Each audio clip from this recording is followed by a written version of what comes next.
أشهد أن لا إله إلا الله وحده لا شريك له وأشهد أن محمدا عبده ورسوله أما بعد فأعوذ بالله من الشيطان الرجيم بسم الله الرحمن الرحيم الحمد لله رب العالمين الرحمن الرحيم مالك يوم الدين إياك نعبد وإياك نستعين اهدنا الصراط المستقيم صراط الذين أنعمت عليهم غير المغضوب عليهم ولا الضالين.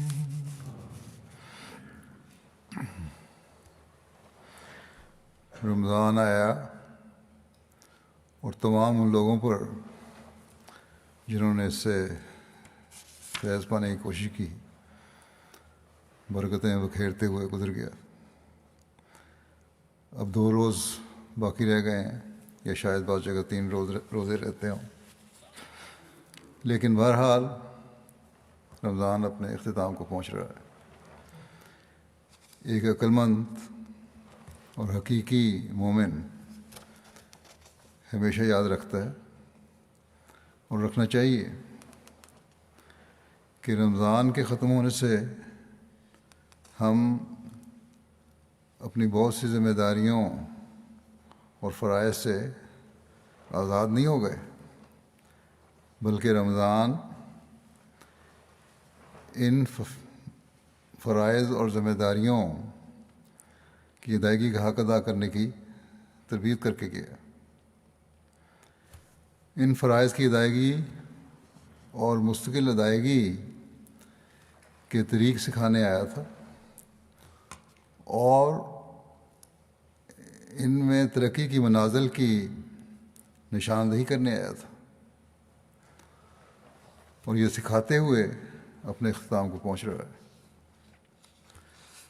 بے شک فرض روزوں کا مہینہ تو ختم ہو رہا ہے، لیکن باقی فرائض کی ادائیگی کے معیاروں کو اونچا رکھنے اور ان میں ترقی کرتے چلے جانے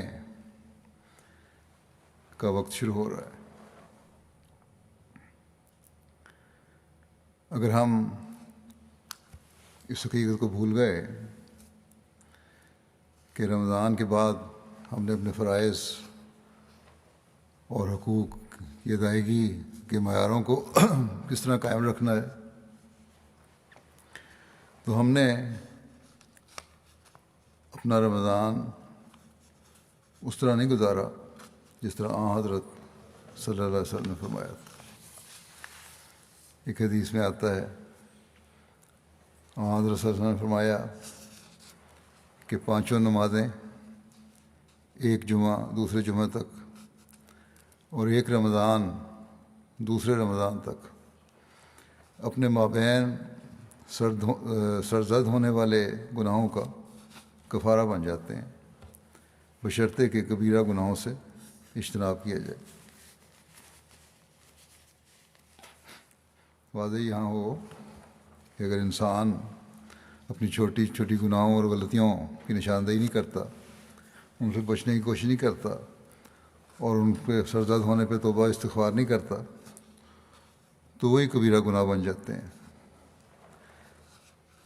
بس یہاں مراد یہ ہے کہ انسان ہر وقت اللہ تعالیٰ کا خوف دل میں رکھے، استغفار کرتا رہے تاکہ ان چیزوں سے بچتا رہے. بس اگر ہم ایک رمضان کو دوسرے رمضان کے ساتھ نیکیاں کرتے ہوئے اور اپنے فرائض کی ادائیگی کرتے ہوئے، اپنے حق ادا کرتے ہوئے جو عبادتوں کے بھی حق ہیں، اور لوگوں کے بھی حق ہیں۔ سال کے باقی مہینے نہیں گزارتے تو ہم نے رمضان سے بھرپور فائدہ نہیں اٹھایا۔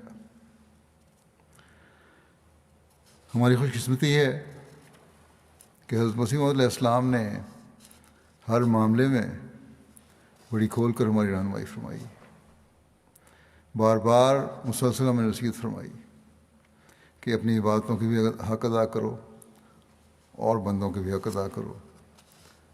اپنی زندگیاں گزارنے کے لیے ایک لائحہ عمل ہمیں دے دیا۔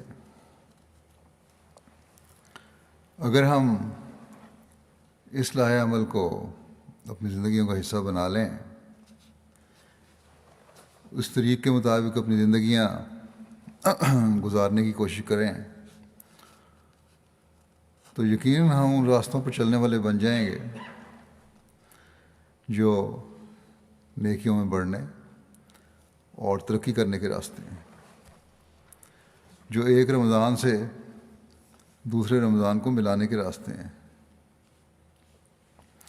جو اس دوران کی جانے والی غلطیوں اور گناہوں سے بچانے کے راستے ہیں، معاف کروانے کے راستے ہیں۔ اس زمانے میں حضرت صلی اللہ علیہ وسلم کے یہ غلام صادق ہی ہیں جو ہمیں اسلام کی حقیقی تعلیم کے مطابق اپنی زندگیاں گزارنے کی بار بار تلقین فرماتے ہیں اور کھول کر بیان فرماتے ہیں کہ اگر اللہ تعالیٰ کے فضلوں کے مستقل وارث بننا ہے تو ان پر عمل کرو۔ بس آپ کی نصائح میں سے چند نصائح محسوس بیان کروں گا۔ رمضان میں ہماری عبادت کی طرف توجہ پیدا ہوتی ہے، فرض نمازیں اور نوافل ہم خاص اہتمام سے ادا کرنے کی کوشش کرتے ہیں، لیکن نمازوں کی فرضیت کوئی خاص مہینہ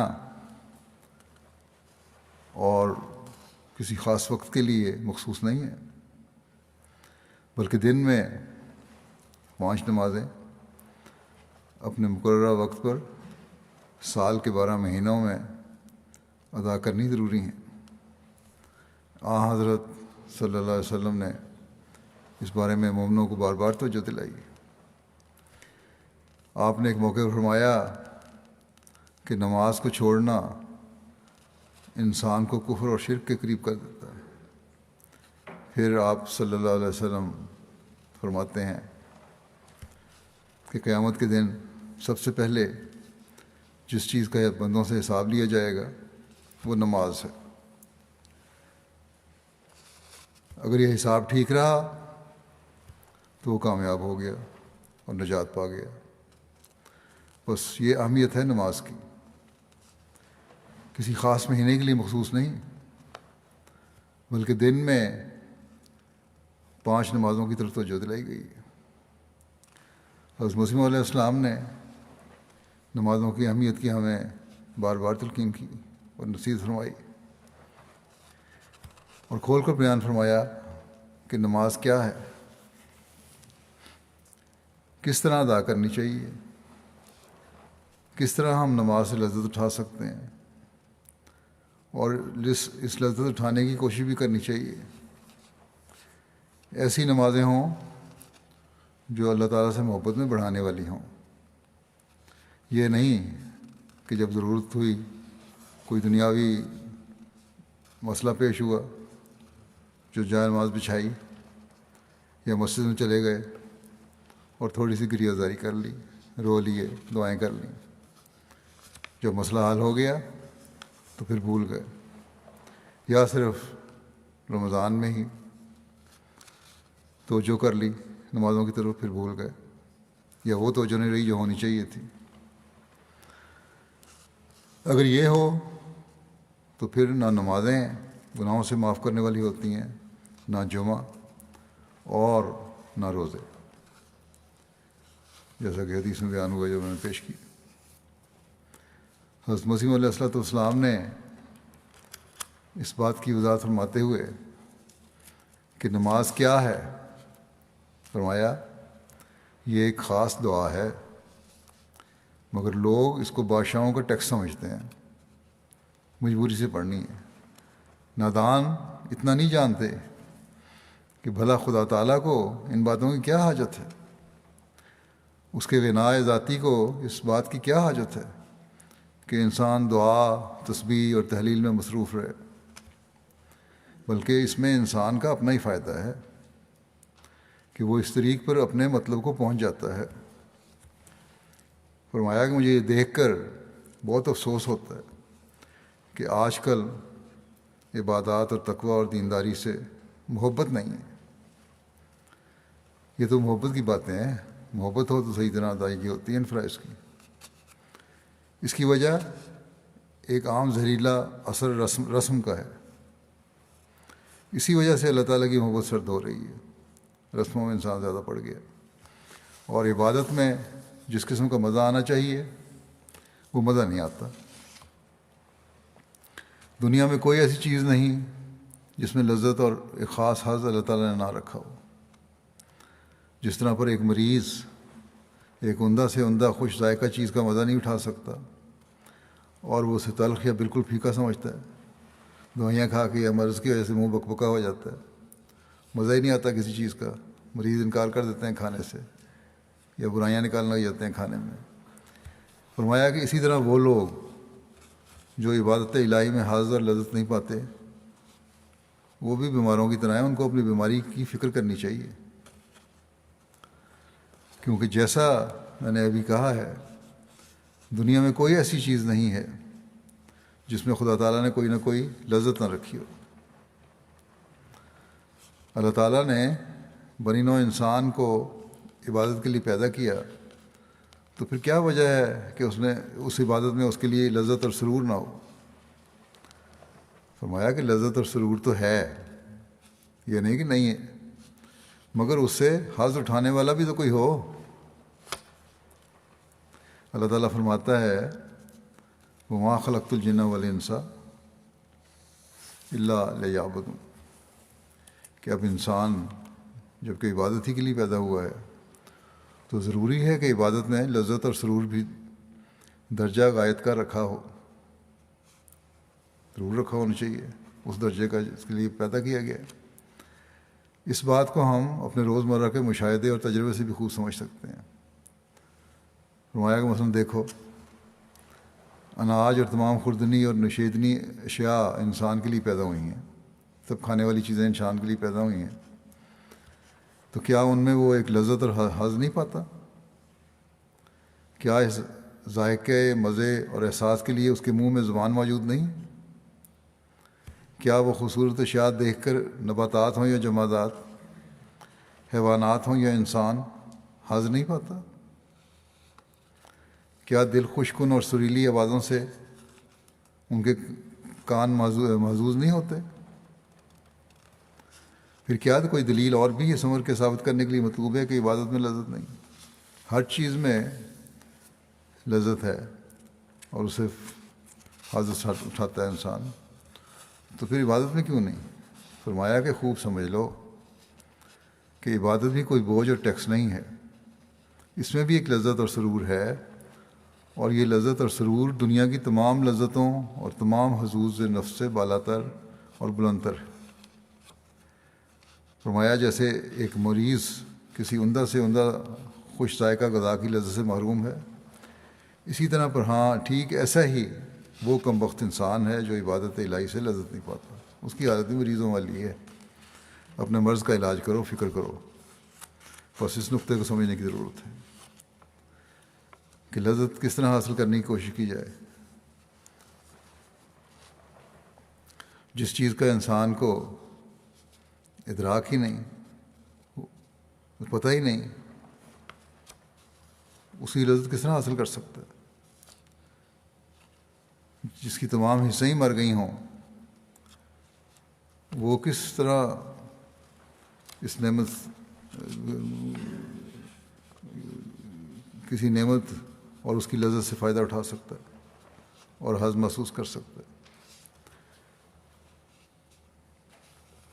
کیونکہ دنیا داری میں اگر انسان پڑ جائے، فکر ہی نہ ہو ان چیزوں کی، تو مریض بن گئے۔ اس کے حال کا بھی آپ نے اس کے حل کا بھی آپ نے طریقہ بیان کیا ہے۔ فرماتے ہیں کہ میں دیکھتا ہوں کہ لوگ نمازوں میں غافل اور سست اس لیے ہوتے ہیں کہ ان کو اس لذت اور سرور سے اطلاع نہیں جو اللہ تعالیٰ نے نماز کے اندر رکھا ہے، اور بڑی بھاری وجہ اس کی یہی ہے کہ اس کو پتہ نہیں ہے۔ پھر شہروں اور گاؤں میں تو اور بھی سستی اور غفلت ہوتی ہے۔ 150واں حصہ بھی تو پوری مستعدی اور سچی محبت سے اپنے مولا حقیقی کے حضور سر نہیں جھکاتا۔ پھر سوال یہی پیدا ہوتا ہے کہ کیوں سر نہیں جھکاتا، کیوں عبادت نہیں کرتا؟ ان کو اس لذت کی اطلاع نہیں، اور نہ کبھی انہوں نے اس مزے کو چکھا ہے۔ اور مذاہب میں ایسے احکام نہیں ہیں۔ کبھی ایسا ہوتا ہے کہ ہم اپنے کاموں میں مبتلا ہوتے ہیں اور مؤذن اذان دے دیتا ہے، پھر وہ سننا بھی نہیں چاہتے اذان مؤذن کی، کہتے ہیں ہم اپنے کام میں لگے ہوئے ہیں، کیا مشکل ڈالتی اذان دے کے، گویا ان کے دل دکھتے ہیں، اذان کی آواز سن کے ان کے دل دکھتے ہیں۔ کہ بعض لوگوں کو یہ بھی کہتے ہیں دکھاوے کے لیے نماز پڑھنے جانا پڑے گا یا دکان بند کرنی پڑے گی۔ یہ لوگ بہت ہی قابل رحم ہیں۔ بعض لوگ یہاں بھی ایسے ہیں کہ ان کی دکانیں دیکھو تو مسجدوں کے نیچے ہیں، مگر کبھی جا کر کھڑے بھی تو نہیں ہوتے مسجد میں۔ بس میں یہ کہنا چاہتا ہوں کہ خدا تعالیٰ سے نہایت سوز اور جوش کے ساتھ یہ دعا مانگنی چاہیے کہ جس طرح پھلوں اور اشیاء کی طرح طرح کی لذتیں عطا کی ہیں، نماز اور عبادت کا بھی ایک بار مزہ چکھا دے۔ یہ دعا بھی اللہ تعالیٰ سے کرنے کی ضرورت ہے، تبھی لذت آئے گی کہ اللہ تعالیٰ نماز کا مزہ چکھا دے۔ اور جب مزہ ایک دفعہ انسان کو آ جاتا ہے تو پھر اس کی لذت کا بھی پتہ لگ جاتا ہے، پھر اس سے توجہ بھی کرتا ہے۔ دیکھو اگر کوئی شخص کسی خوبصورت کو ایک سرور کے ساتھ دیکھتا ہے تو اسے خوب یاد رہتا ہے، اور پھر اگر کسی بدشکل اور مکروہ حیت کو دیکھتا ہے تو اس کی ساری حالت با اعتبار اس کے مجسم ہو کر سامنے آ جاتی ہے۔ ہاں اگر کوئی تعلق نہ ہو تو کچھ یاد نہیں رہتا۔ اسی طرح بے نمازوں کے نزدیک نماز ایک تاوان ہے کہ ناحق صبح اٹھ کر سردی میں وضو کر کے خواب راحت چھوڑ کر کئی قسم کی آسائشوں کو کھو کر پڑھنی پڑتی ہے۔ اصل بات یہ ہے کہ اسے بیزاری ہے، وہ اس کو سمجھ نہیں سکتا اس لذت اور راحت سے جو نماز میں ہے۔ کہنے کو تو مومن اور مسلمان ہے، لیکن اصل میں ایک بیزاری ہے دل میں جس کو سمجھ نہیں سکتا۔ اس نماز کے مقابلے میں اس کو راحت میں زیادہ لذت آ رہی ہے، نیند اور سونے میں زیادہ لذت آ رہی ہے۔ فرمایا اس کو اطلاع نہیں ہے، پھر نماز میں لذت کیوں کر حاصل ہو؟ میں دیکھتا ہوں کہ ایک شرابی اور نشے باز انسان کو جب سرور نہیں آتا تو وہ پے در پے پیالے پیتا جاتا ہے، یہاں تک کہ اس کو ایک قسم کا نشہ آ جاتا ہے۔ دانشمند اور بزرگ انسان اس سے فائدہ اٹھا سکتا ہے، اور وہ یہ کس طرح فائدہ اٹھائے؟ اس نے شرابی کے نشہ کرنے والے کے نشے سے کیا فائدہ اٹھا سکتا ہے؟ اس طرح اٹھا سکتا ہے اگر مخلص مومن ہے کہ نماز پر دوام کرے، نماز مستقل مزاجی سے پڑھتا چلا جائے اور پڑھتا جاوے یہاں تک کہ اس کو سرور آ جاوے۔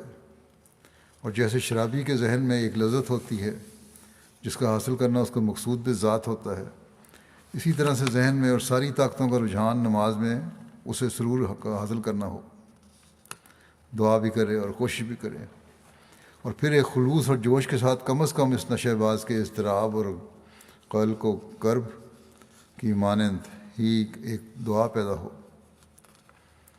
دل میں دعا بھی پیدا ہو، جیسا کہ پہلے بیان ہو کہ اللہ تعالیٰ سے دعا کرے اللہ تعالیٰ مجھے سرور دے کہ وہ لذت حاصل ہو۔ آپ فرماتے ہیں تو میں کہتا ہوں اور سچ کہتا ہوں کہ یقیناً لذت حاصل ہو جائے گی۔ اگر اس درد سے دعا ہوگی تو لذت بھی حاصل ہو جائے گی۔ پھر نماز پڑھتے وقت اس مفاد کا حاصل کرنا بھی ملحوظ ہو جو اس سے ہوتے ہیں، اور احسان پیش نظر رہے۔ فرمایا کہ ان الحسنات یذہبن السیئات، اللہ تعالیٰ فرماتا ہے ان الحسنات یذہبن السیئات، کہ نیکیاں بدیوں کو زائل کر دیتی ہیں۔ بس ان حسنات کو اور لذات کو دل میں رکھ کر دعا کرے کہ وہ نماز جو کہ صدیقوں اور محسنوں کی ہے وہ نصیب کرے۔ یہ جو فرمایا ہے ان الحسنات یذہبن السیئات، یعنی نیکیاں یا نماز بدیوں کو دور کرتی ہے،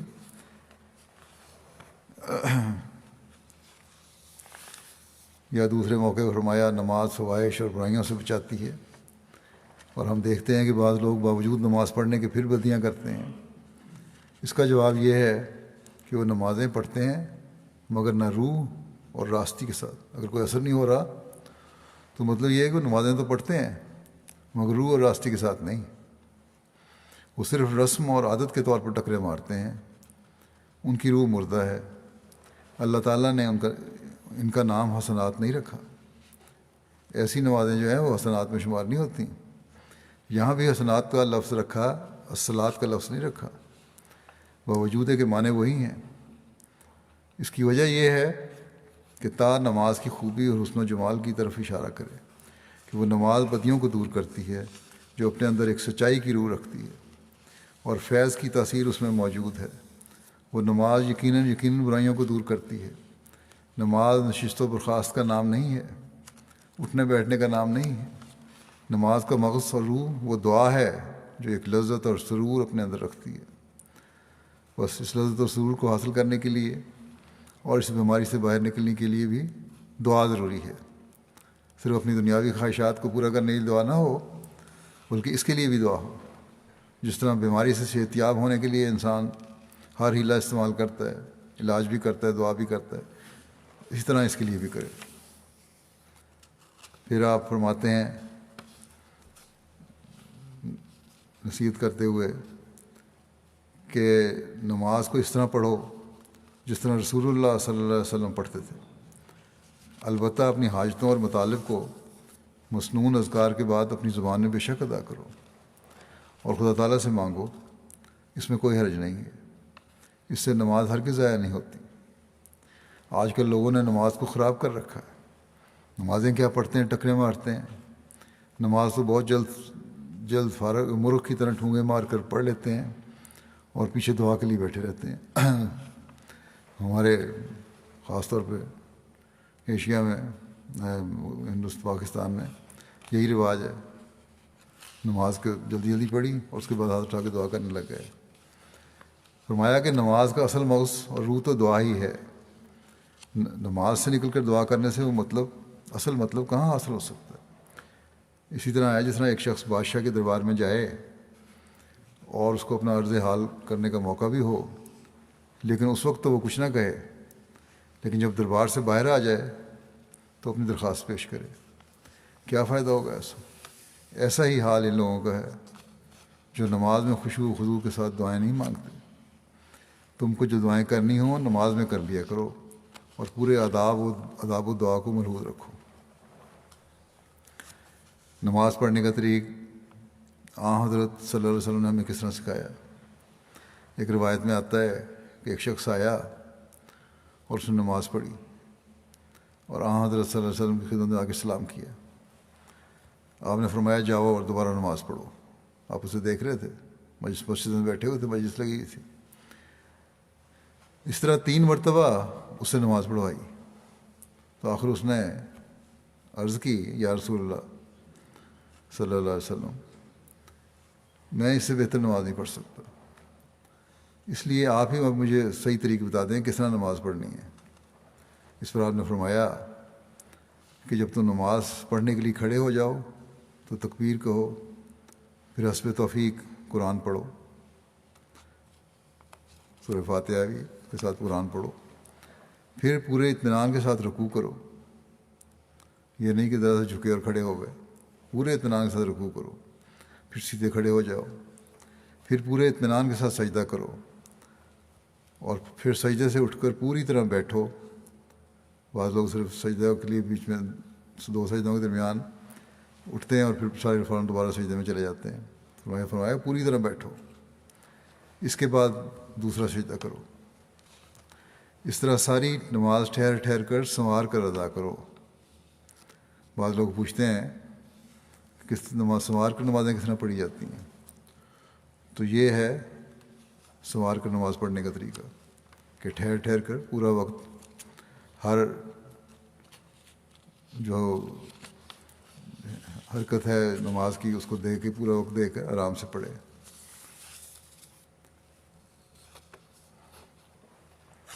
پھر نماز کی حقیقت کو سمجھ کر اس کو ادا کرنے کی طرف توجہ کرنے کے بعد ایک مومن کا کام ہے کہ قرآن کریم کو بھی پڑھے اور سمجھے، اس کی طرف توجہ رکھے۔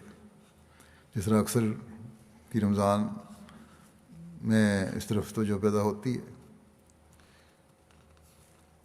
تفسیر بھی پر بھی غور کرو، اور یہ بھی ایک ذریعہ ہے رمضان کو اگلے رمضان سے جوڑنے کا۔ قرآن کریم پر توجہ دینی چاہیے۔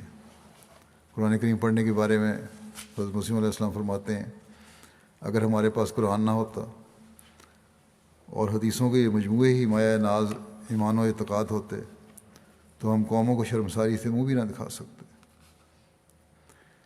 میں نے قرآن کے لفظ پر غور کیا، تب مجھ پر کھلا کہ اس مبارک لفظ میں ایک زبردست پیش گوئی ہے۔ وہ یہ ہے کہ یہی قرآن پڑھنے کے لائق کتاب ہے، اور ایک زمانے میں تو اور بھی زیادہ پڑھنے کے قابل کتاب ہوگی، جبکہ اور کتابیں بھی پڑھنے میں اس کے ساتھ شریک کی جائیں گی۔ اس وقت اسلام کی عزت بچانے کے لیے اور بطلان کا استحصال کرنے کے لیے یہی ایک کتاب پڑھنے کے قابل ہوگی، اور دیگر کتابیں قطعاً چھوڑ دینے کے لائق ہوں گی۔ فرقان کے بھی یہی معنی ہیں، یعنی ایک کتاب حق و باطل میں فرق کرنے والی ٹھہرے گی، اور کوئی حدیث کی یا اور کوئی کتاب اس حیثیت اور پایہ کی نہ ہوگی۔ اس لیے اب سب کتابیں چھوڑ دو اور رات دن کتاب اللہ ہی کو پڑھو۔ بڑا بے ایمان ہے وہ شخص جو قرآن کریم کی طرف التفات نہ کرے اور دوسری کتابوں پر ہی رات دن جھکا رہے۔ ہماری جماعت کو چاہیے کہ قرآن کریم کے شغل اور تدبر میں جان و دل سے مصروف ہو جائیں اور حدیثوں کے شغل کو ترک کریں۔ بڑے تأسف کا مقام ہے کہ قرآن کریم کا وہ اعتناء اور تدارس نہیں کیا جاتا جو احادیث کا کیا جاتا ہے۔ اس وقت قرآن کریم کا حربہ ہاتھ میں لو تو تمہاری فتح ہے، اس نور کے آگے کوئی ظلمت نہیں ٹھہر سکے گی۔ پھر نیکیوں کو قائم رکھنے کے لیے آپ نے یہ ہدایت فرمائی کہ دین کو ہر حال میں دنیا پر مقدم رکھو۔ اس تفصیل میں فرماتے ہیں کہ دیکھو، دو قسم کے لوگ ہوتے ہیں۔ ایک تو وہ لوگ جو اسلام قبول کر کے دنیا کے کاروباروں اور تجارتوں میں مصروف ہو جاتے ہیں، شیطان ان کے سر پر سوار ہو جاتا ہے۔ میرا یہ مطلب نہیں کہ تجارت کرنی منع ہے، نہیں، صحابہ تجارتیں بھی کرتے تھے مگر وہ دین کو دنیا پر مقدم رکھتے تھے۔ انہوں نے اسلام قبول کیا تو اسلام کے متعلق سچا علم جو یقین سے ان کے دلوں کو لبریز کر دے انہوں نے حاصل کیا۔ یہی وجہ تھی کہ وہ کسی میدان میں شیطان کے حملے سے نہیں ڈگمگائے، کوئی عمل ان کو سچائی کے اظہار سے نہیں روک سکا۔ میرا مطلب صرف یہ ہے کہ جو بالکل دنیا ہی کے بندے اور غلام ہو جاتے ہیں، گویا دنیا کے پرستار ہو جاتے ہیں، ایسے لوگوں پر شیطان اپنا غلبہ اور قابو پا لیتا ہے۔ دوسرے وہ لوگ ہوتے ہیں جو دین کی ترقی کی فکر کرتے ہیں، فکر میں ہوتے ہیں۔ یہ وہ گروہ ہوتے ہیں جو حزب اللہ کہلاتے ہیں، اور جو شیطان اور اس کے لشکر پر فتح پاتا ہے۔ مال چونکہ تجارت سے بڑھتا ہے، اس لیے خدا تعالیٰ نے بھی طلب دین اور ترقی دین کی خواہش کو ایک تجارت ہی قرار دیا ہے۔ دین بھی کو حاصل کرنا بھی اللہ تعالیٰ نے فرمایا ایک تجارت ہے۔ چنانچہ فرماتا ہے، حل ادلکم علی تجارت تنجیکم من عذاب علیم، کہ بس کیا میں تمہیں ایک ایسی تجارت مطلع کروں جو تمہیں ایک دردناک عذاب سے نجات دے دے۔ فرمایا سب سے عمدہ تجارت دین کی ہے جو دردناک عذاب سے نجات دیتی ہے۔ بس میں بھی خدا تعالیٰ کے انہی الفاظ میں تمہیں یہ کہتا ہوں کہ حل ادلکم علی تجارت تنجیکم من عذاب علیم۔ آپ نے فرمایا کہ یہ جو دینی ترقی اور شوق کو کم کرتے ہیں، مجھے اندیشہ ہے کہ شیطان ان پر قابو نہ پا لے۔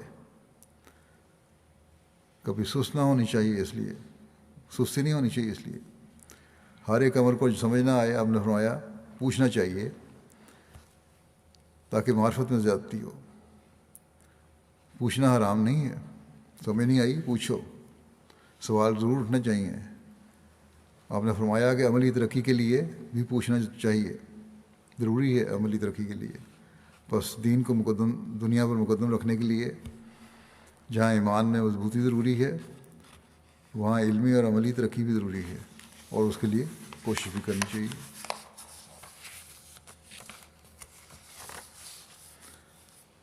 پھر رمضان کے فیض کو جاری رکھنے کے لیے حضرت مسیح علیہ الصلوۃ والسلام نے ہمیں جو طریق بتایا وہ ہے آپس کے تعلقات میں جو اعلیٰ اخلاق دکھانے کی رمضان میں ہم نے کوشش کی تھی، انہیں جاری رکھنا، آپس میں محبت اور بھائی چارے کو بڑھانا اور ایک دوسرے کے حقوق ادا کرنا۔ آپ فرماتے ہیں ہماری جماعت کو سرسبزی نہیں آئے گی جب تک آپس میں سچی ہمدردی نہ کریں۔ جو پوری طاقت دی گئی ہے وہ کمزور سے محبت کرے۔ میں جو یہ سنتا ہوں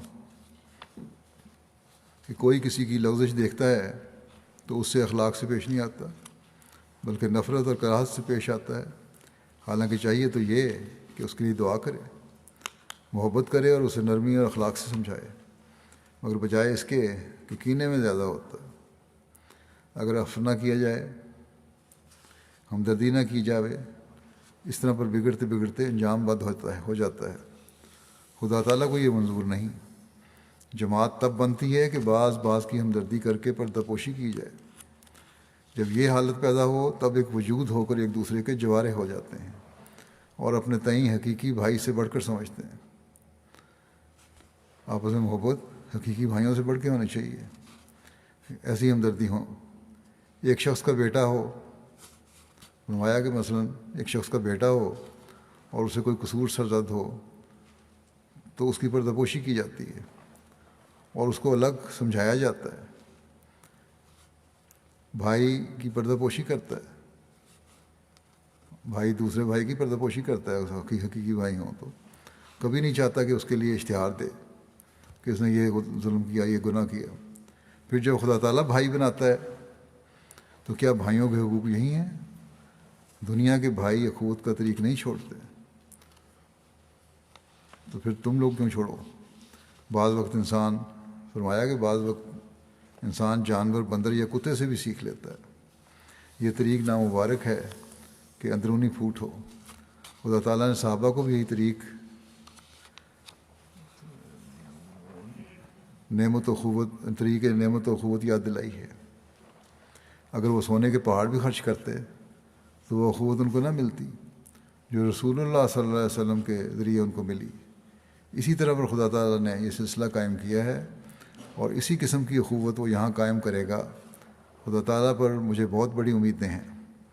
اس نے وعدہ کیا ہے کہ جاعل الذین اتبعوک فوق الذین کفروا الی یوم القیامہ۔ میں یقین جانتا ہوں کہ وہ ایک جماعت قائم کرے گا جو قیامت تک منکروں پر غالب رہے گی، مگر یہ دن جو ابتلاء کے دن ہیں اور کمزوری کے ایام ہیں، ہر ایک شخص کو موقع دیتے ہیں کہ وہ اپنی اصلاح کرے اور اپنی حالت میں تبدیلی کرے۔ دیکھو، ایک دوسرے کا شکوہ کرنا، دل آزاری کرنا اور سخت زبانی کر کے دوسروں کے دل کو صدمہ پہنچانا اور کمزوروں اور عاجزوں کو حقیر سمجھنا سخت گناہ ہے۔ فرمایا کہ ہماری جماعت میں شاذ اور پہلوانوں کی طاقت رکھنے والے مطلوب نہیں ہیں، پہلوان نہیں ہمیں چاہیے، بلکہ ایسی قوت رکھنے والے مطلوب ہیں جو تبدیل اخلاق کے لیے کوشش کرنے والے ہوں۔ یہ ایک امر واقعی ہے کہ وہ شاذ اور طاقت والا نہیں جو پہاڑ کو جگہ سے ہٹا سکے، نہیں، اصلی بہادر وہی ہے جو تبدیلی اخلاق پر مقدرت پاوے۔ بس یہ یاد رکھو کہ ساری ہمت اور قوت تبدیل اخلاق میں صرف کرو، کیونکہ یہی حقیقی قوت اور دلیری ہے۔ آپس میں محبت اور پیار اور ایک دوسرے کا حق ادا کرنے، عاجزی اور مسکینی زندگی گزارنے کے بارے میں آپ فرماتے ہیں کہ اہل تقویٰ کے لیے شرط ہے کہ وہ اپنی زندگی غربت اور مسکینی میں بسر کریں۔ یہ تقویٰ کی ایک شاخ ہے جس کے ذریعے سے ہمیں ناجائز غضب کا مقابلہ کرنا ہے۔ بڑے بڑے عارف اور صدیقوں کے لیے آخری اور کڑی منزل غضب سے بچنا ہی ہے۔ عجب و پندار غضب سے پیدا ہوتا ہے، اور ایسا ہی کبھی کبھی خود غضب عجب و پندار کا نتیجہ ہوتا ہے، یعنی غصہ تکبر اور غرور سے پیدا ہوتا ہے، یا غصے کی وجہ سے تکبر اور غرور پیدا ہو جاتا ہے۔ کیونکہ غضب اس وقت ہوگا جب انسان اپنے نفس کو دوسرے پر ترجیح دیتا ہے۔ میں نہیں چاہتا کہ میری جماعت والے آپس میں ایک دوسرے کو چھوٹا یا بڑا سمجھیں، یا ایک دوسرے پر غرور کریں، یا نظر استخفاف سے دیکھیں۔ خدا جانتا ہے کہ بڑا کون ہے یا چھوٹا کون ہے۔ یہ ایک قسم کی تحقیر ہے جس کے اندر حقارت ہے۔ ڈر ہے کہ یہ حقارت بیج کی طرح بڑھے اور اس کی ہلاکت کا باعث ہوئے ہوئے۔ بعض آدمی بڑوں کو مل کر بڑے ادب سے پیش آتے ہیں، لیکن بڑا وہ ہے جو مسکین کی بات کو مسکینی سے سنے، اس کی دلجوئی کرے، اس کی بات کی عزت کرے، کوئی چڑ کی بات منہ پر نہ لاوے کہ جس سے دکھ پہنچے۔ خاص طور پر بڑوں کو، عہدیداروں کو بھی اس بات کا خیال رکھنا چاہیے کہ ہر شخص جس سے وہ بات کرتے ہیں بڑے آرام سے اور پیار سے اور محبت سے کیا کریں۔ خدا تعالیٰ فرماتا ہے وَلَا تَنَابَزُوا بِالْأَلْقَابِ وَلَا تَنَابَزُوا بِالْأَلْقَابِ بئس الاسم الفسوق بعد الایمان ومن لم یتب فاولئک هم الظالمون۔ تم ایک دوسرے کا چڑھ کر نام نہ لو، یہ فعل فسق، فساق و فجار کا ہے۔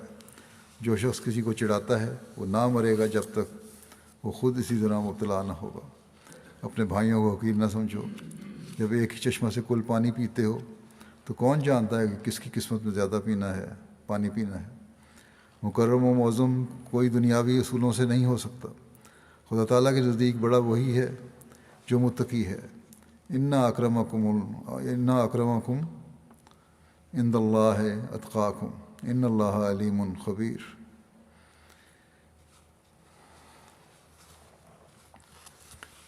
بس رمضان میں جو تقویٰ پیدا کیا ہے وہ تقویٰ کا تقاضا یہی ہے کہ آپس کے تعلقات کو بھی بہتر سے بہتر کیا جائے، اور ایک دوسرے سے معاملات میں بھی اخلاق اور حسن اخلاق کا نمونہ دکھایا جائے۔ پھر آپ فرماتے ہیں کہ میں بہت دفعہ کہہ چکا ہوں کہ تم باہم اتفاق رکھو اور اجتماع کرو۔ خدا تعالیٰ نے مسلمانوں کو یہی تعلیم دی تھی کہ تم وجود واحد رکھو ورنہ ہوا نکل جائے گی۔ نماز میں ایک دوسرے کے ساتھ جڑ کر کھڑے ہونے کا حکم اسی لیے ہے کہ باہم اتحاد ہو۔ برقی طاقت ایک کی خیر دوسرے میں سرایت کرے گی۔ برقی طاقت کی طرح ایک کی خیر دوسرے میں سرایت کرے گی۔ اگر اختلاف ہو، اتحاد نہ ہو تو پھر بے نصیب رہو گے۔ آج کل کے حالات کی وجہ سے اگر ایک فاصلہ دیا جاتا ہے تو یہ ضرورت کی وجہ سے ہے۔ اس کو بچے بھی اور بعض دوسرے بھی یہ نہ سمجھ لیں کہ یہ مستقل چیز بن گئی ہے۔ حالات ٹھیک ہو رہے ہیں آہستہ آہستہ، فاصلے بھی کم ہو رہے ہیں اور انشاءاللہ نارمل حالات بھی آ جائیں گے۔ اصل چیز یہی ہے کہ جب صفیں ہوں مسجد میں تو ایک دوسرے سے جڑ کے کھڑا ہوا جائے۔ اس بات کو ہمیشہ یاد رکھنا چاہیے۔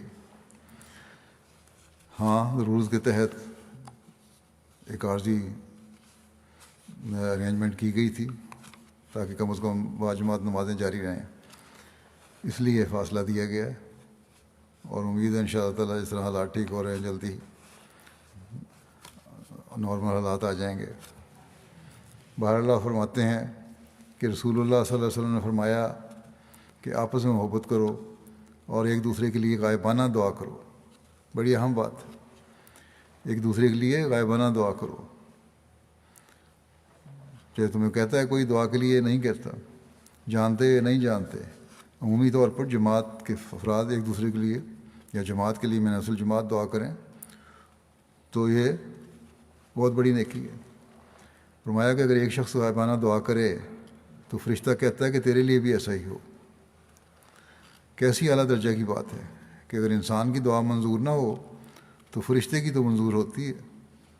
میں نصیحت کرتا ہوں کہ اور کہنا چاہتا ہوں کہ آپس میں اختلاف نہ ہو۔ فرمایا میں 2 ہی مسئلے لے کر آیا ہوں، اول خدا کی توحید اختیار کرو، دوسرے آپس میں محبت اور ہمدردی ظاہر کرو، وہ نمونے دکھلاؤ کہ غیروں کے لیے کرامت ہو۔ یہی دلیل تھی جو صحابہ میں پیدا ہوئی تھی۔ کنتم اعداء فالف بین قلوبکم،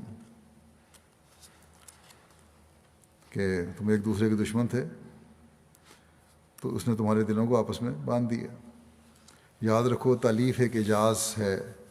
یاد رکھو جب تک تم میں ہر ایک ایسا نہ ہو کہ جو اپنے لیے پسند کرتا ہے وہ اپنے بھائی کے لیے پسند کرے، وہ میری جماعت میں سے نہیں ہے، وہ مصیبت اور بلا میں ہے، اس کا انجام اچھا نہیں۔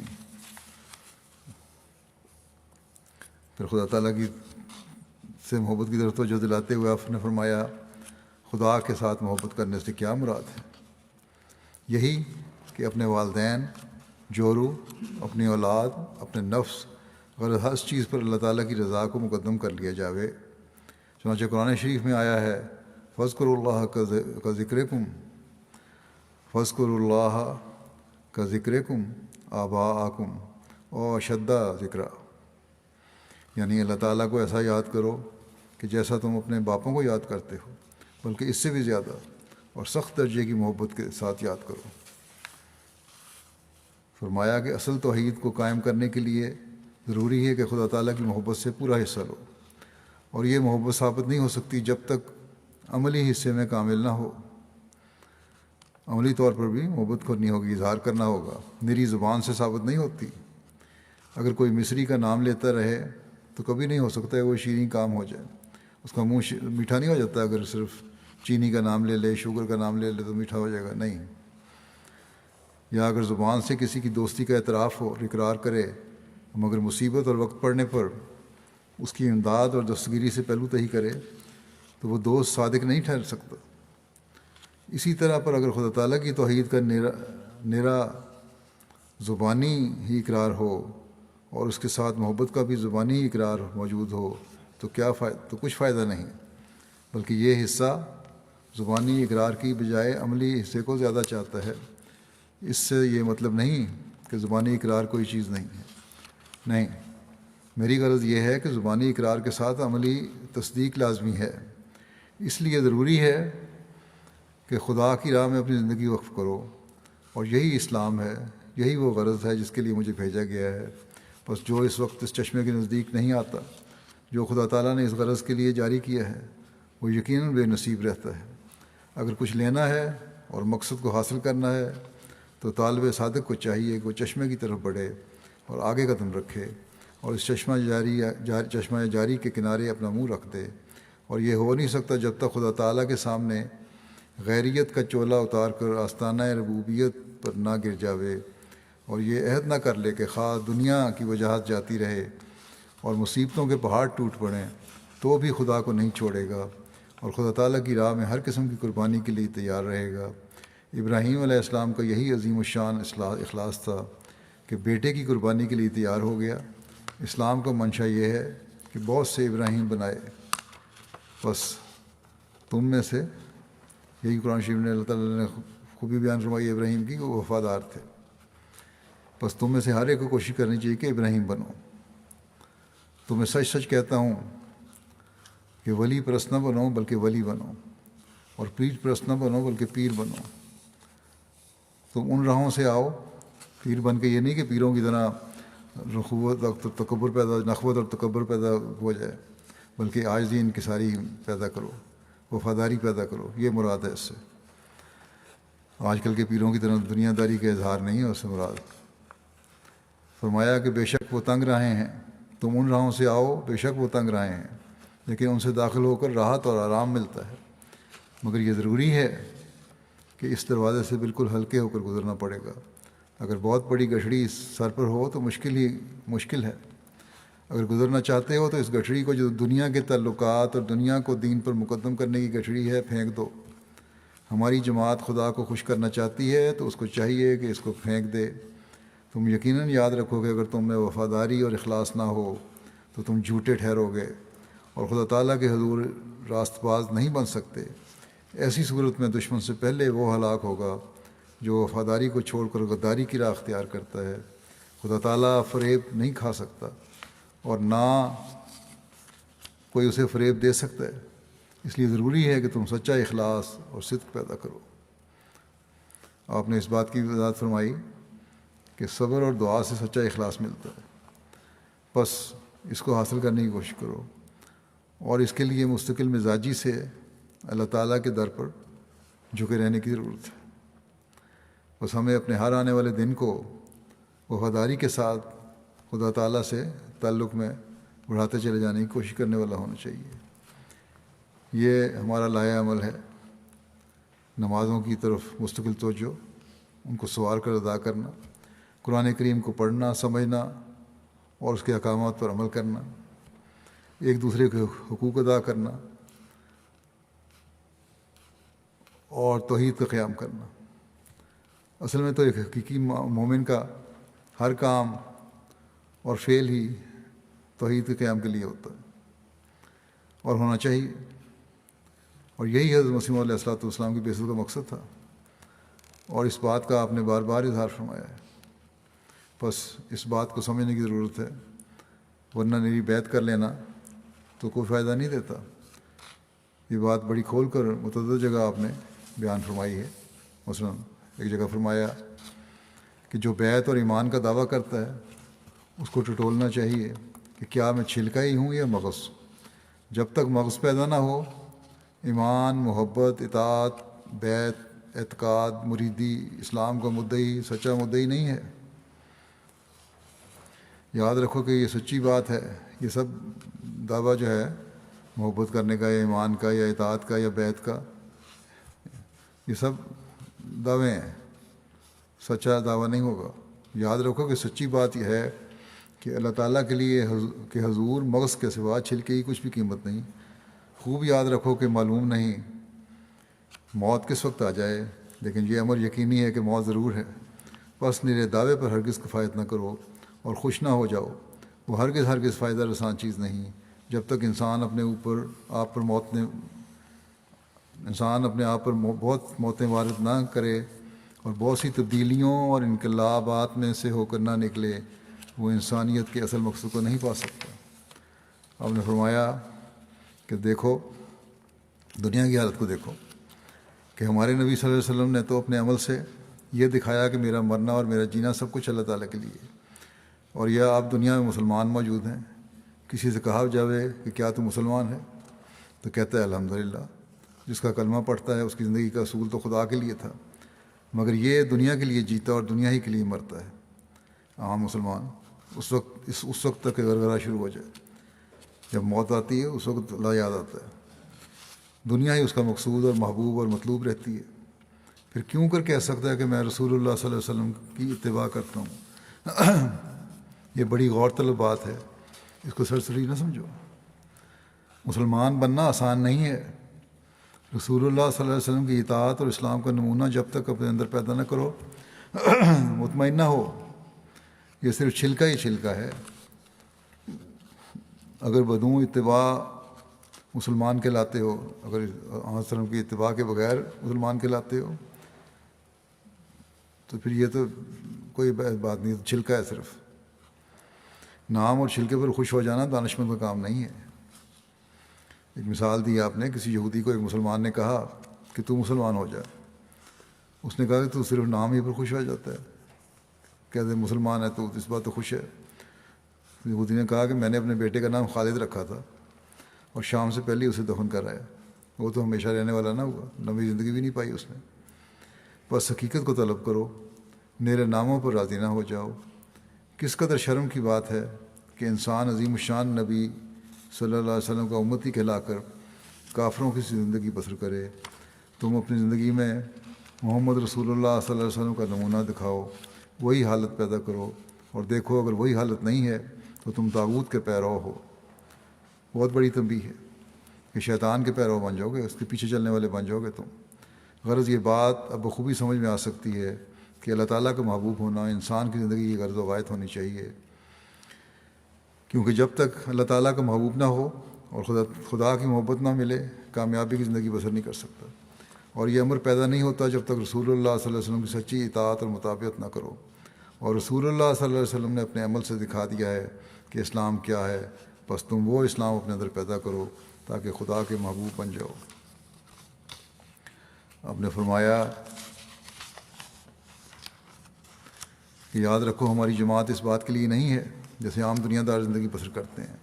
میرا زبان سے کہہ دینا کہ ہم اس سلسلے میں داخل ہیں اور عمل کی ضرورت نہ سمجھی جیسے بدقسمتی سے مسلمانوں کا حال ہے کہ پوچھو تم مسلمان ہو تو کہتے ہیں شکر الحمدللہ، مگر نماز نہیں پڑھتے اور شاعر اللہ کی حرمت نہیں کرتے. بس میں تم سے یہ نہیں چاہتا کہ صرف زبان سے ہی اقرار کرو اور عمل سے کچھ نہ دکھاؤ. یہ نکمی حالت ہے، خدا تعالیٰ اس کو پسند نہیں کرتا. اور دنیا کی اس حالت نے ہی تقاضا کیا کہ خدا تعالیٰ نے مجھے اصلاح کے لیے کھڑا کیا ہے. بس اب اگر کوئی میرے ساتھ تعلق رکھ کر بھی اپنی حالت کی اصلاح نہیں کرتا اور عملی قوتوں کو ترقی نہیں دیتا بلکہ زبانی اقرار ہی کو کافی سمجھتا ہے، وہ گویا اپنی عمل سے میری عدم ضرورت پر زور دیتا ہے. یہ کہہ رہا ہے عمل سے کہ کوئی ضرورت نہیں تھی مسیح موت کے آنے کی. پھر تم اگر اپنے عمل سے ثابت کرنا چاہتے ہو کہ میرا آنا بے سود ہے تو پھر میرے ساتھ تعلق رکھنے کے کیا معنی ہیں؟ میرے ساتھ تعلق پیدا کرتے ہو تو میری اغراض و مقاصد کو پورا کرو، اور وہ یہی ہیں کہ خدا کے حضور اپنا اخلاص اور وفاداری دکھاؤ اور قرآن شریف کی تعلیم پر اس طرح عمل کرو جس طرح رسول اللہ صلی اللہ علیہ وسلم نے کر کے دکھایا اور صحابہ نے کیا. قرآن شریف کی صحیح منشا کو معلوم کرو اور اس پر عمل کرو. خدا تعالیٰ کے حضور اتنی ہی بات کافی نہیں ہو سکتی کہ زبان سے اقرار کر لیا اور عمل میں کوئی روشنی اور سرگرمی نہ پائی جاوے. یاد رکھو وہ جماعت جو خدا تعالیٰ قائم کرنی چاہتا ہے وہ عمل کے بدون زندہ نہیں رہ سکتی. یہ وہ عظیم الشان جماعت ہے جس کی تیاری حضرت آدم کے وقت سے شروع ہوئی. کوئی نبی دنیا میں نہیں آیا جس نے اس دعوت کی خبر نہ دی ہو. بس اس کی قدر کرو، اور اس کی قدر یہی ہے کہ اپنے عمل سے ثابت کر کے دکھاؤ کہ اہل حق کا گروہ تم ہی ہو. بس یہ ثابت کرنا ہوگا. بس اگر ہم نے حضرت مسیح علیہ السلام کی بیعت اس یقین کے ساتھ کی ہے کہ آپ وہی مسیح و مہدی ہیں جن کے آنے کی پیش گوئی حضرت صلی اللہ علیہ وسلم نے فرمائی تھی، تو ہمیں اپنے اندر ایک پاک تبدیلی پیدا کرنی ہوگی، ایک انقلاب پیدا کرنا ہوگا، دنیا کے لیے ایک نمونہ بننا ہوگا. حقوق اللہ اور حقوق العباد کی ادائیگی کے معیار قائم کرنے ہوں گے. رمضان میں جو ہم نے تربیت حاصل کی ہے اس کو سال کے باقی مہینوں میں بھی جاری رکھنا ہوگا. یہ جو حضرت مسیح علیہ السلام کے الفاظ میں ایک لائے عمل میں نے سامنے رکھا ہے، اس پر عمل کرنے کی بھی بھرپور کوشش کرنی ہوگی. اپنی نمازوں کو سنوار کر ادا کرنا ہوگا، قرآن کریم پر عمل کرنا ہوگا، ایک دوسرے کے حقوق ادا کرنے ہوں گے، توحید کے قیام کے لیے ہر قربانی دینی ہوگی. تبھی ہم بیعت کا حق ادا کرنے والے ہوں گے. اللہ تعالیٰ ہمیں اس کی توفیق عطا فرمائے. دعائیں بھی کریں، دنیا کے لیے بھی دعائیں کریں. دنیا کے حالات بہتر ہوں، آپس میں جو دشمنیاں چل رہی ہیں، ملک میں حملے کر رہے ہیں، وہ عقل کے ناخن لیں اور ان چیزوں سے باز آ جائیں، ورنہ دنیا تباہی کی طرف جا رہی ہے بہت زیادہ. اور اپنے پیدا کرنے والے خدا کو یہ پہچان لیں تو بھی اس سے نکل سکتے ہیں. اسی طرح اسیران، احمدی اسیران جو ہیں ان کے لیے دعا کریں. پاکستان میں احمدیوں کے جو حالات ہیں ان کے لیے دعا کریں. دنیا کے بعض اور ممالک میں حالات ہیں ان کے لیے دعا کریں. افغانستان کے اسیران ہیں ان کے لیے دعا کریں. الجزائر کے اسیران ہیں ان کے لیے دعا کریں. پاکستان میں تو قانون کی وجہ سے ان کی ہر جگہ، اور پھر یہ کہ مولوی کا خوف اور یا عوام کے نام پر عوام کا خوف جو ہے وہ صحیح فیصلہ بھی کرنے کی توفیق نہیں دیتا ججوں کو. اللہ تعالیٰ حالات بہتر کرے اور پاکستان میں بھی احمدی آزادی سے رہنے لگیں. نماز کے بعد میں ایک جنازہ بھی پڑھاؤں گا. حاضر جنازہ ہے مکرم عبدالباقی ارشد صاحب کا، جو چیئرمین تھے ان دنوں میں الشرکت الاسلامیہ UK کے. ڈاکٹر عبدالحمید صاحب فیصل آباد کے بیٹے تھے. 27 اپریل کو ان کی وفات ہوئی 88 سال کی عمر میں. انا للہ و انا الیہ راجعون. حضرت مسیح علیہ السلام کے صحابہ حضرت میاں چراغ الدین صاحب رضی اللہ تعالیٰ عنہ کے پڑپوتے تھے، اور حضرت محمد حسین صاحب رضی اللہ تعالیٰ عنہ مرحوم عیسیٰ والے اور میاں محمد یوسف صاحب جو پرائیویٹ سیکرٹری بھی رہے ہیں ایک وقت میں حضرت مسلم موت کے ان کے خاندان میں سے تھے۔ ارشد باقی صاحب نے 1955 میں انہوں نے یہ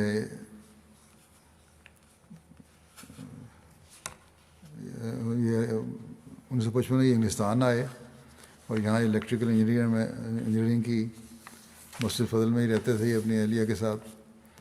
پھر 1963 میں ملازمت کے لیے سعودی عرب چلے گئے، 72 تک وہاں رہے۔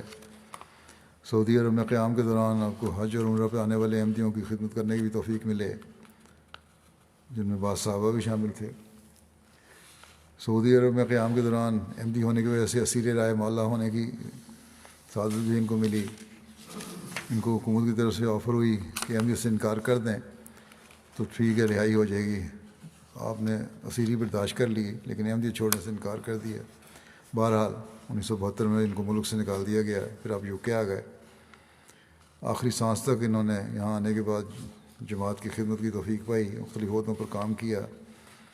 خلیفہ مسیح رابع نے جو ہجرت کی ہے تو ان کو لینے کے لیے ہالینڈ بھی گئے تھے، پھر وہ ہالینڈ سے یہاں یو کے ان کے ساتھ ہی آئے تھے۔ سیکرٹری جداد کے طور پر یو کے میں ان کو کام کی توفیق ملی۔ اسلام آباد کی زمین جو خریدی گئی ہے اس میں بھی ان کا کافی کردار تھا۔ نائب امیر یو کے طور پر خدمت کی توفیق ملی۔ افسر جلسہ سالانہ یو کے، چیئرمین افریقہ ٹریڈ، چیئرمین الشرکت اسلامیہ، لمبا عرصہ خدمت کی توفیق ملی۔ عثمان خان میں 2 بیٹے اور 2 بیٹیاں ہیں۔ ایک بیٹے ان کے جماعت کی خدمت کافی یہاں کرتے ہیں، اچھے نبیل ارشد صاحب۔ ان کے بارے میں ان کی کارکن دفتر کے سابقہ کارکن مبشر ظفر صاحب کہتے ہیں کہ باوجود اس کے کہ رضاکارانہ خدمت کی توفیق مل رہی تھی، کوئی الاؤنس نہیں لیتے تھے جماعت سے، لیکن بڑی ذمہ داری سے کام کرتے تھے، بڑے وقت کے پابند تھے۔ روزانہ 8-10 گھنٹے دفتر میں آ کے باوجود ضعیف ہونے کے بیٹھتے تھے، بیماری کی بھی کبھی پرواہ نہیں کی۔ دوسری کہتے ہیں یہ تھی کہ اپنا کام اپنے ہاتھ سے کرنے کی ان کو بڑی عادت تھی۔ چائے کی پیالی تک خود بنانے کی کوشش کرتے تھے، اگر ان کو بنا کے دے دو چائے کی پیالی تو پھر یہ کسی کو دھونے نہیں دیتے تھے برتن اپنے، اور خود ہی دھوتے تھے۔ اور بعض دفعہ لوگ دوپہر کے کھانے کے وقت وہاں ڈیر پارک میں اپنا میز پر کچھ برتن چھوڑ جاتے تھے تو یہ کسی کو کہنے کے بجائے خود ہی اٹھا دیتے اور میز کی صفائی کر دیتے تھے۔ بعض دفعہ اگر ضرورت ہوتی ٹوائلٹ کی صفائی کرنے والا نہ آتا تو ٹوائلٹ کی صفائی بھی کر دیا کرتے تھے۔ ایسے افسر تھے جو بڑی عاجزی سے جنہوں نے کام کیا اور بڑی محنت سے کام کیا۔ حافظہ بھی بہت اچھا تھا، اور جماعتی رکوع اور جو بھی ذمہ داریاں تھیں ان کو بڑی آسن رنگ میں ادا کرتے رہے آخر وقت تک۔ نمازوں کی بڑی پابندی کرنے والے، باجماعت ادا کرنے والے، خلافت کا بہت زیادہ احترام۔ خلافت کی طرف سے کوئی چلا جاتا اگر ہدایت تو خود چاہے ان کی ذاتی رائے اس سے اختلاف بھی مختلف بھی ہوتی، لیکن فوراً شرح صدر کے ساتھ خوشی سے اس کو فوری طور پر تسلیم کر لیتے اور اپنی رائے بھول جاتے۔ پھر مشورہ بھی ودود ملک صاحب کہتے ہیں کہ میں چھوٹا ہوں ان سے بہت زیادہ، لیکن اس کے باوجود کہ کبھی گیا بڑی شفقت سے رہنمائی کی اور بڑی عاجزی سے پیش آئے، اور مجھ سے اس طرح پیش آتے تھے جس طرح میں عمر میں چھوٹا نہیں بلکہ برابر ہی ہوں۔ منیر الدین شمس صاحب نے بھی لکھا ہے ان کے بارے میں کہ اسلام آباد کے گھروں کی ضروریات کا پتہ کرنا شروع میں خلیفہ مسیح رابع نے ان کے سپرد کیا تھا، جس کو بڑے آسن رنگ میں انہوں نے انجام دیا۔ اسی طرح شرکت الاسلامیہ کی ذمہ داریاں بھی بڑے آسن رنگ میں آخر تک انجام دیتے رہے۔ ایم ٹی اے کے ساتھ بھی واسطہ تھا اس کا، اور ایم ٹی اے کے کام بھی جو مالی معاملات تھے، یہ کانٹریکٹ وغیرہ، اس میں کافی کردار ہے ان کا۔ اللہ تعالیٰ ان سے مغفرت و رحم کا سلوک فرمائے، درجات بلند کرے، ان کے بچوں کو بھی خدمت دین کی توفیق عطا فرمائے اور اخلاص و وفا کے ساتھ جماعت اور خلافت سے وابستہ رکھے۔ نماز کے بعد جیسا کہ میں نے کہا جنازہ حاضر ہے، میں باہر جا کے نماز جنازہ پڑھاؤں گا۔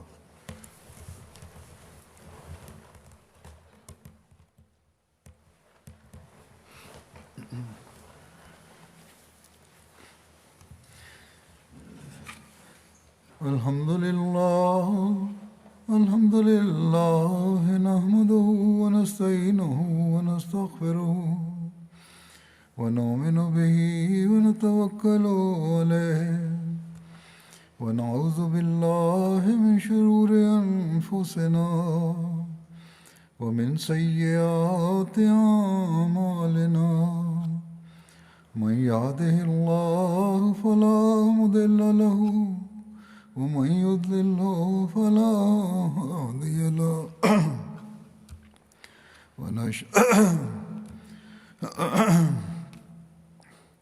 ونشهد أن لا إله إلا الله ونشهد أن محمدا عبده ورسوله عباد الله رحمكم الله إن الله يأمر بالعدل والإحسان وإيتاء ذي القربى وينهى عن الفحشاء والمنكر والبغي يعظكم لعلكم تذكرون اذكروا الله يذكركم وادعوه يستجب لكم ولذكر الله أكبر